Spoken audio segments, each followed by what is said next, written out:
Voxday, voxday.blogspot.com, and, as seen on the Alex Jones Show, Alt Hero. Now, it's never easy to admit when you're wrong. You know, it's never a pleasant thing to do, but it is the intellectually honest thing to do. You know, I always think it's important to make sure that you admit it when you get something wrong, no matter how deeply you've dug yourself into a hole, no matter how badly you've gotten something wrong. And, you know, I've been very hard on Jordan Peterson for the last 2 or 3 weeks.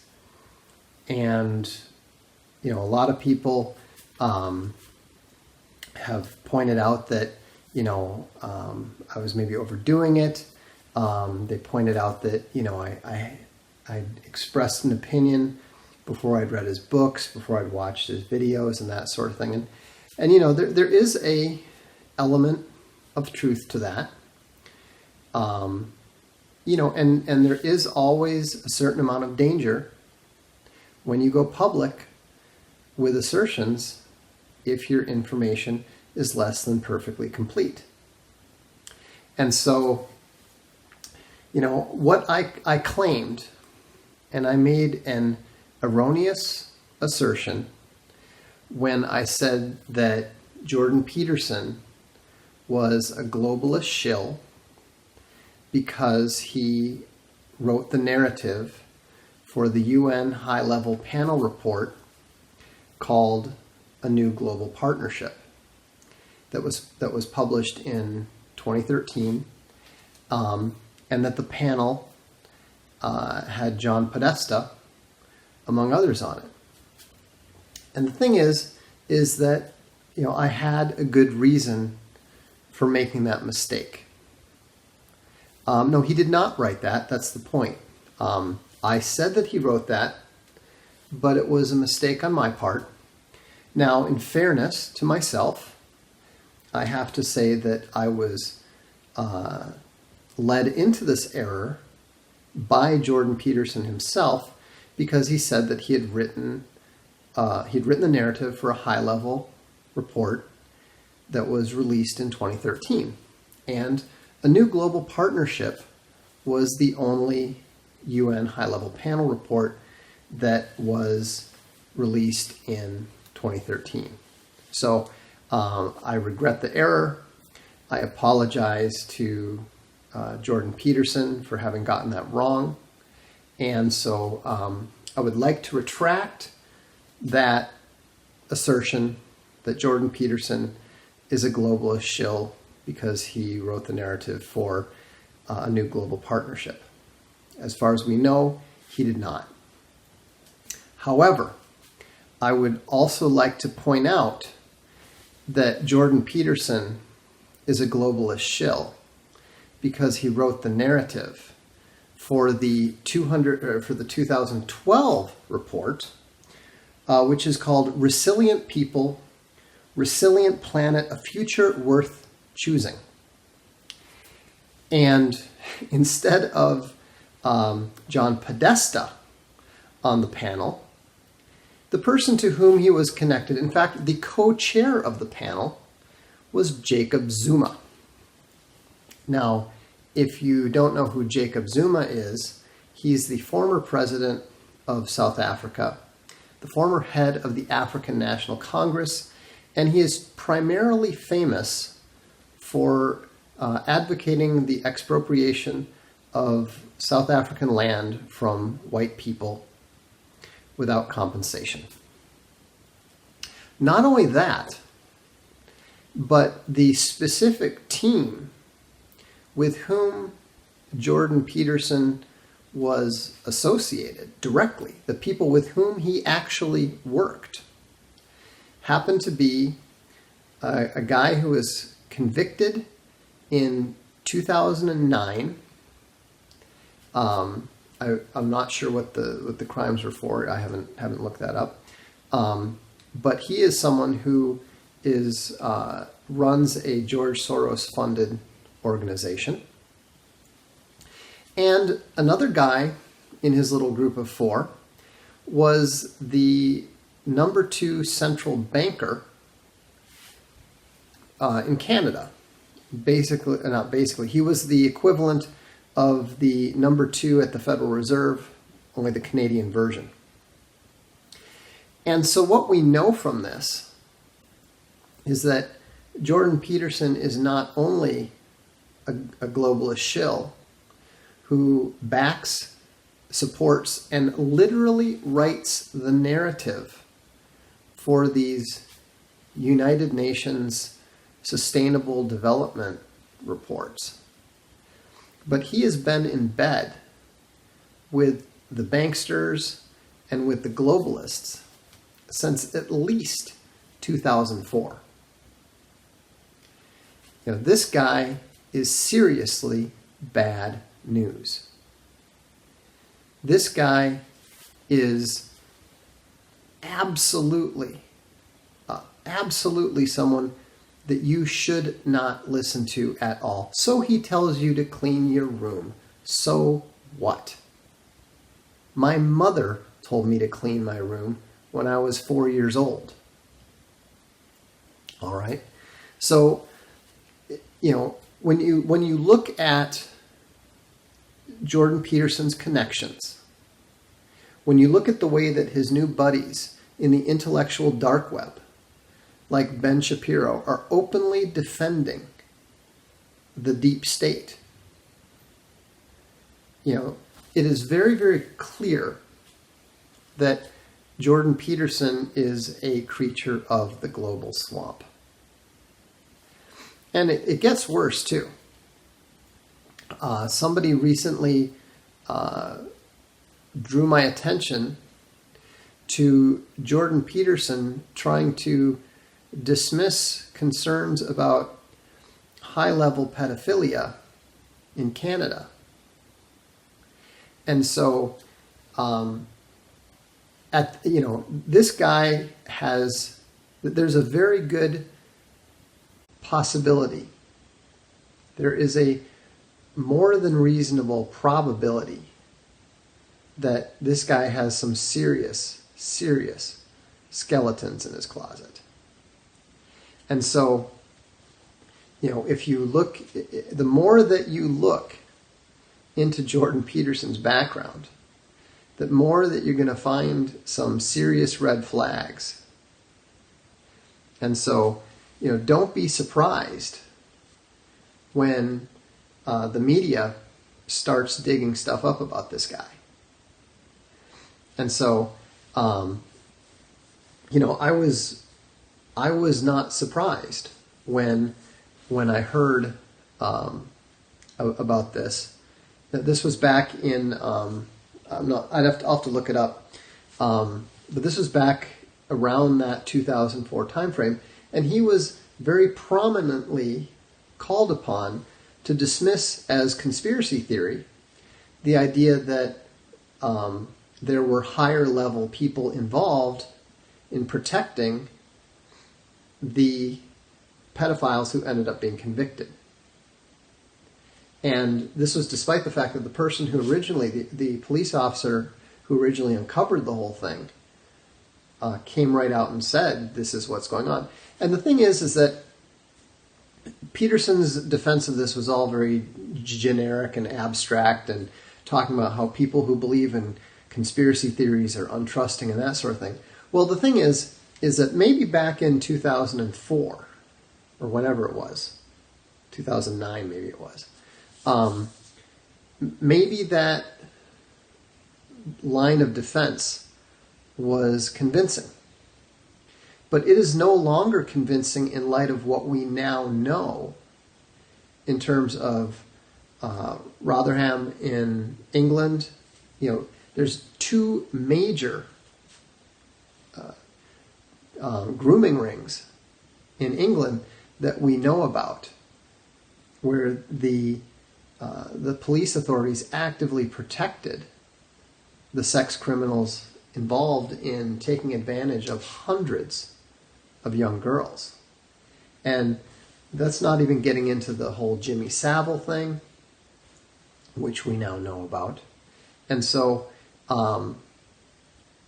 I suspect that if the Canadian media or someone in Canada happens to look more deeply into that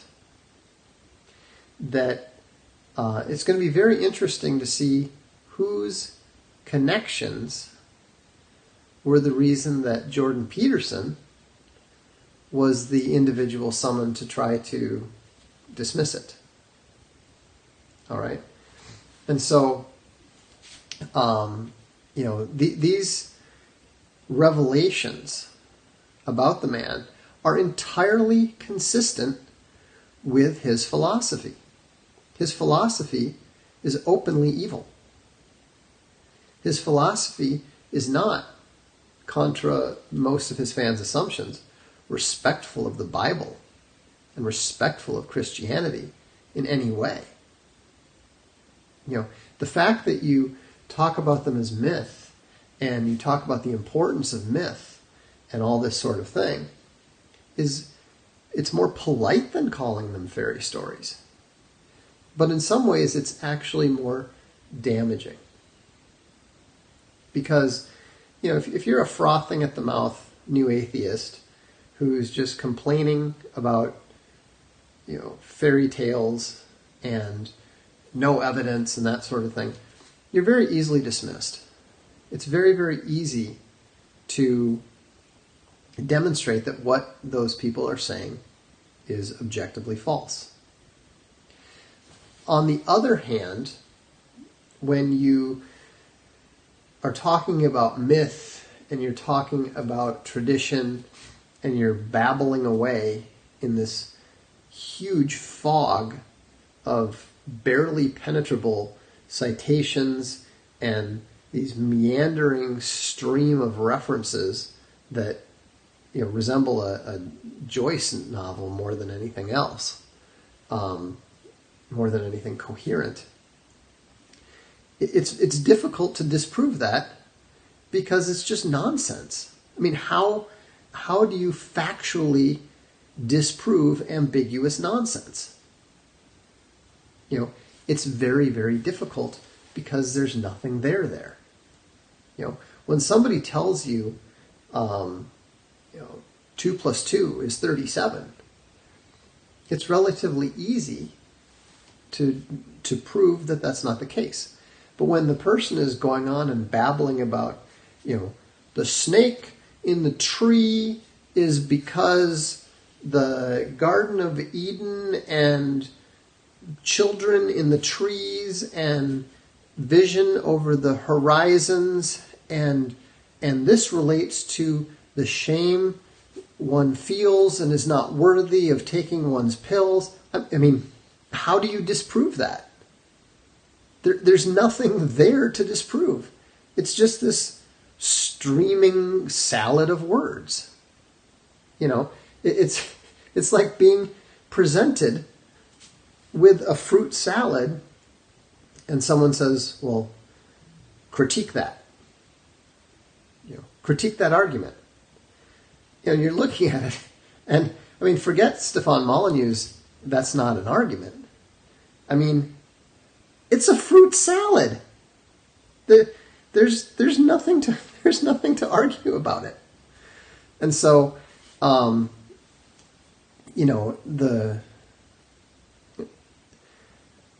it's very difficult for me to deal with Peterson's defenders because what they do is they inform you that he really means X when he says Y. And so, how do you argue with that? All you can say is, well, no, he said Y. And they say, well, no, but that's because, he would get in trouble in Canada. He would get, he has to be careful of what he says, and he has to speak this nonsense, but what he really means is And then they come up with something. Sometimes they come up with something sensible. More often they don't. But it's all nonsense. And so, there's a reason. There's a reason why Peterson tells his fans not to read maps of meaning. Because when you read maps of meaning, if you are able to not be overly impressed by this stream of barely relevant citations and references, even if you don't understand the references well enough to understand that he doesn't know what he's talking about, but you still have to understand that the connection of these things isn't there. I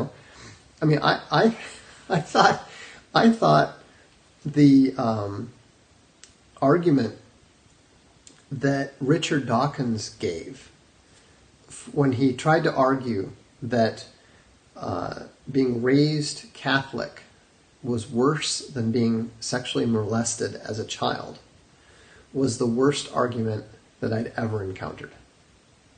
It was this meandering string of unrelated anecdotes, which included a letter to him from a fan. It included an apocryphal tale about Hitchcock driving through Switzerland, and a couple other unrelated things, and that was it. I was waiting for the argument to show up, and it never did. But that is coherent and convincing compared to the argument that he presents in the first chapter of the 12 Rules of Life. No, sorry, the second chapter of the 12 Rules of Life. When he's going off into, I actually started laughing when I was reading it because, he's talking about, how come people make sure that their pets take their medication, but they don't take their medication themselves.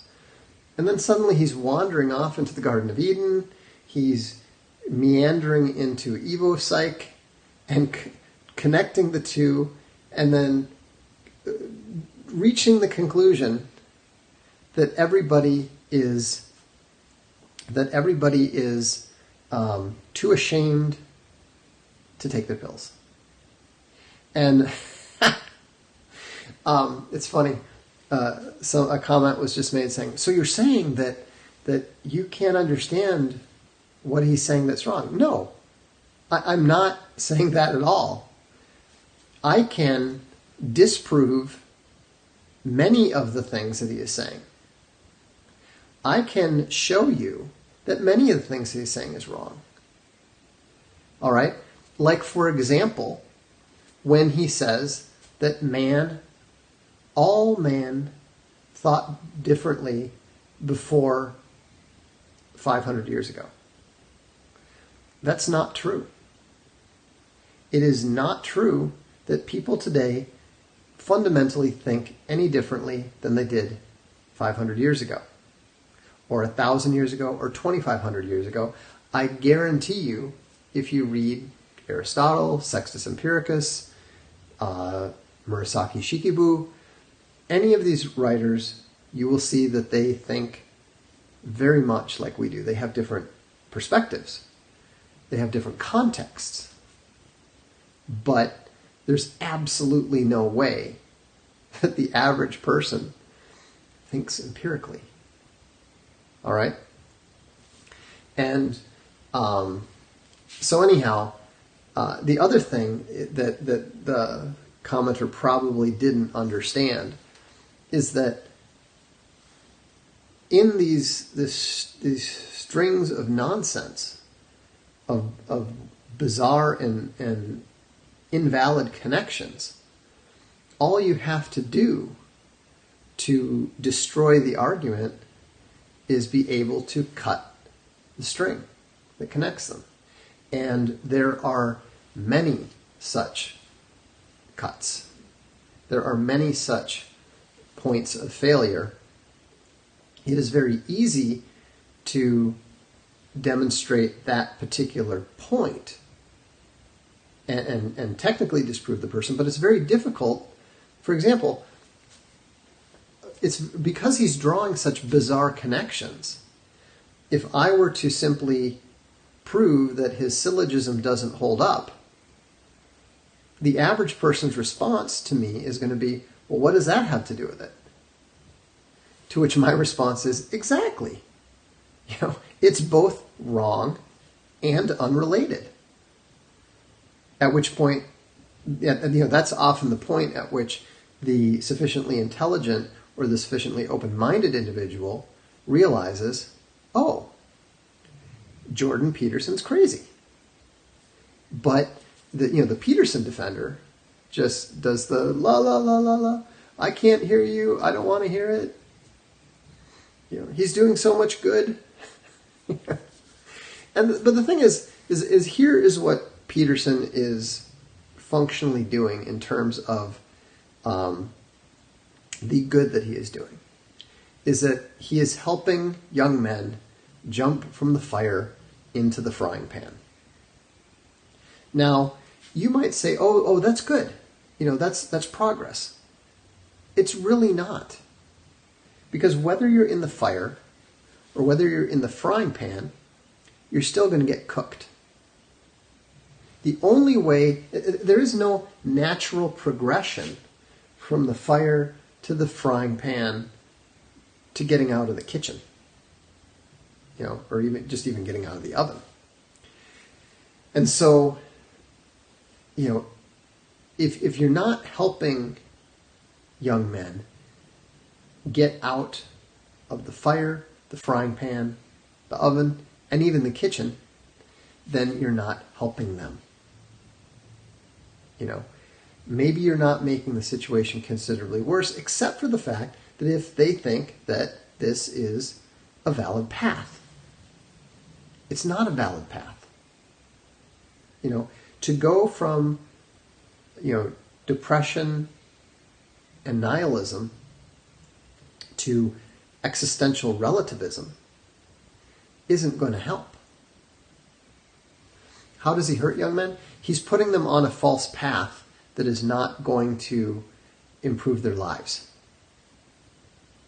Like one of the commenters just said, it doesn't do you any good to clean your room while your house is burning down. Ideally, put the fire out. If you can't put the fire out, get out of the house. But cleaning your room is not a rational response to your house on fire. So, anyhow, that is my sincere apology to Jordan Peterson. I hope that he will have the generosity of spirit to accept my apology. And I look forward to seeing you soon on the blog. Have a good evening.